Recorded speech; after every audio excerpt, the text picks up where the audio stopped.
Duel dua tim terbaik benua Eropa akan terjadi pada final Piala Dunia U17 2023. Jerman versus Prancis merupakan ulangan final Piala Eropa U17 2023. Ketika itu Jerman menang adu penalti atas Prancis ya. Kita bahas final Piala Dunia U17 apakah akan mengulang sejarah atau mencetak sejarah baru. Bergabung Anton Sanjoyo, pengamat sepak bola. Bung Joy, selamat sore. Sore. Bung Joy, bagaimana asesmen Bung Joy melihat perjalanan timnas Perancis dan timnas Jerman U17 selama Piala Dunia U17 di Indonesia ini hingga mencapai babak final?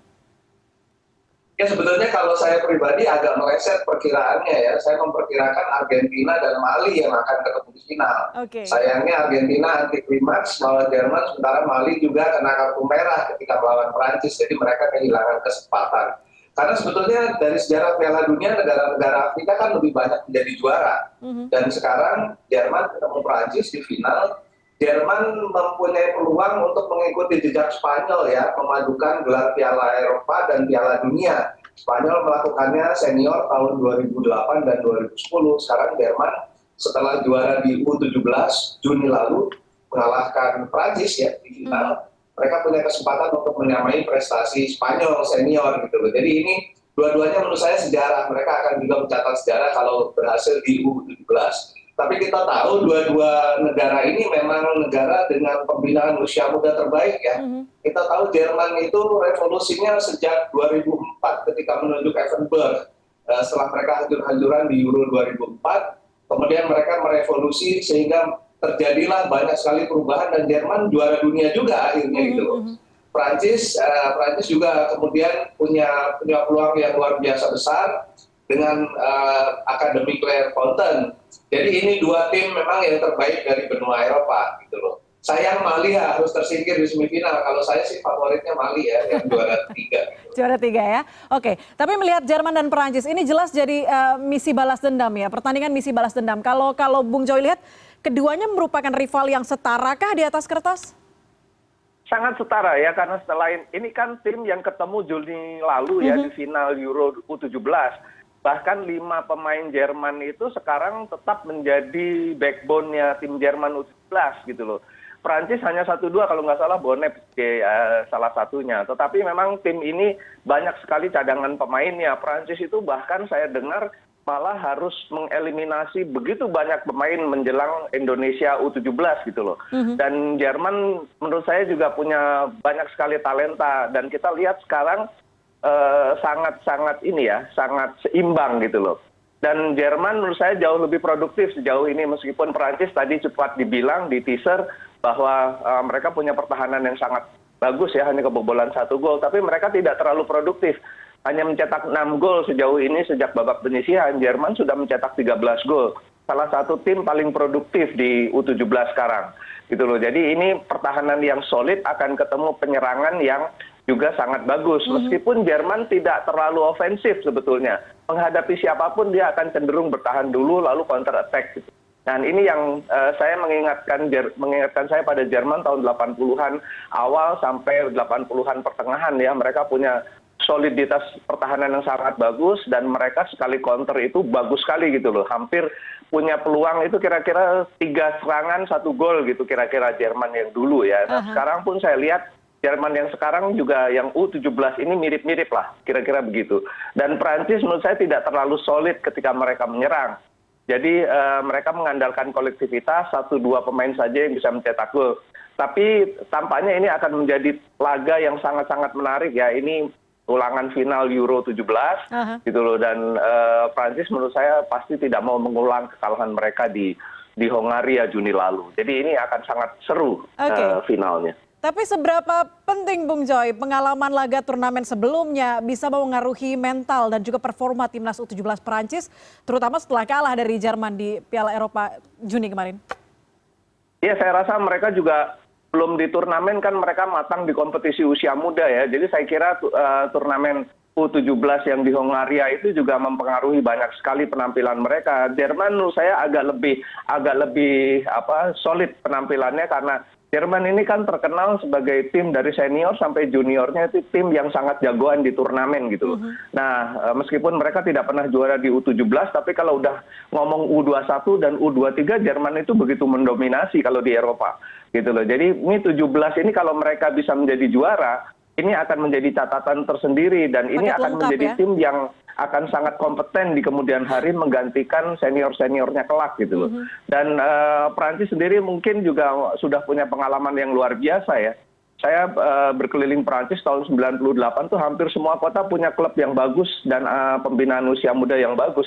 Jadinya saya rasa Jerman tidak mau kalah juga dengan itu dan sekarang malah Jerman itu negara dengan pembinaan usia muda terbaik dan di seluruh dunia mereka sekarang menjadi contoh mengirimkan begitu banyak pelatih kelas dunianya ke banyak negara dan sekarang mereka punya sekitar 30.000 pelatih berlisensi internasional yang terjun di dunia kepelatihan di Jerman gitu loh. Jadi Jerman ini yang paling banyak di antara negara-negara Eropa punya pelatih pro yang turun di kompetisi usia muda. Jadi mereka memang yang terbaik sekarang. Oke, kita berbicara soal kepelatihan. Siapa yang paling kelihatan bibitnya?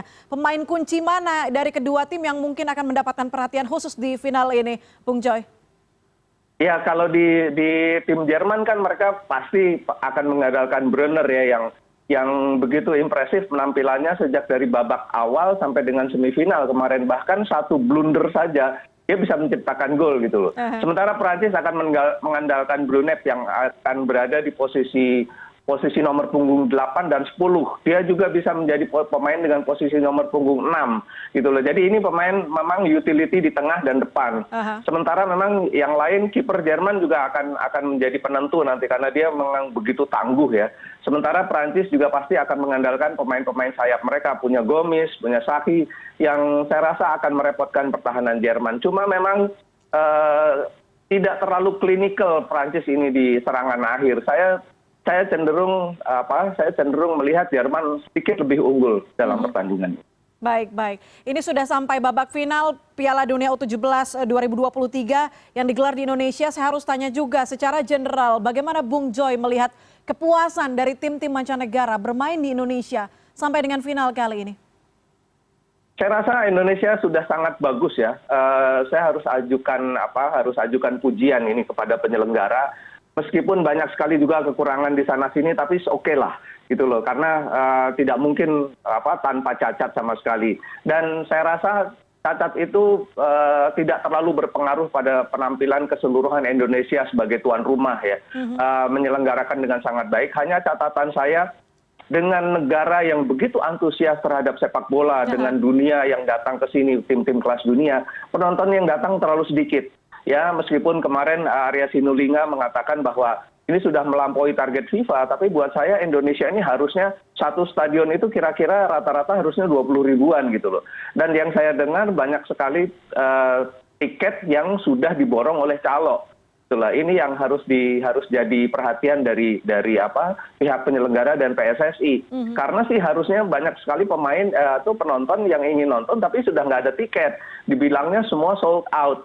Tetapi stadion kan kelihatan kosong kan, hanya mungkin rata-rata 10.000 sampai 12.000 penonton gitu loh. Itu pun pertandingan yang big match. Kalau tidak big match mungkin 5 ribuan gitu loh. Ini sayang sekali karena Indonesia ini negara yang sangat penduduknya sangat antusias, apalagi yang tanding di sini kan tim dengan negara-negara besar ya. Ada Argentina, Brazil, Spanyol, Jerman, Prancis dan negara Afrikanya pun negara yang paling top kan, ada Mali gitu loh, ada Senegal. Jadi harusnya sih ini karena penontonnya yang datang rata-rata harusnya sih menurut saya 20 sampai 30 ribu penonton gitu.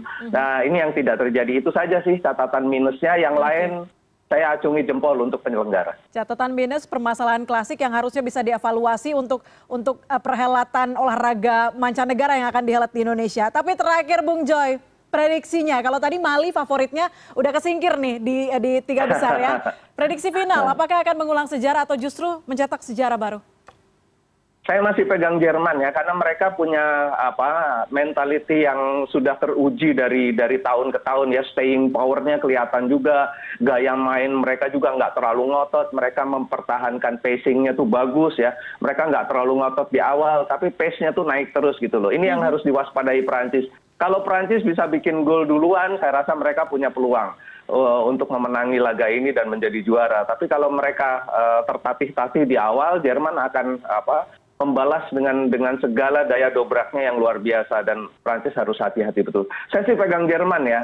Mudah-mudahan kali ini benar tebakan saya. Oke, kita lihat nanti seperti apa. Bola itu bundar ya, bisa apa saja terjadi di lapangan. Kita lihat nanti seperti apa, dan kabarnya juga tiket di Stadion Manahan juga sudah sold out. Kita lihat nanti keriuhan di Stadion Manahan, semoga bisa menutup pagelaran Piala Dunia U17 ini dengan sangat apik. Terima kasih banyak Bung Joy Anton Sanjoyo, pengamat sepak bola, sudah bergabung bersama kami di CNN Indonesian Newsroom. Selamat sore.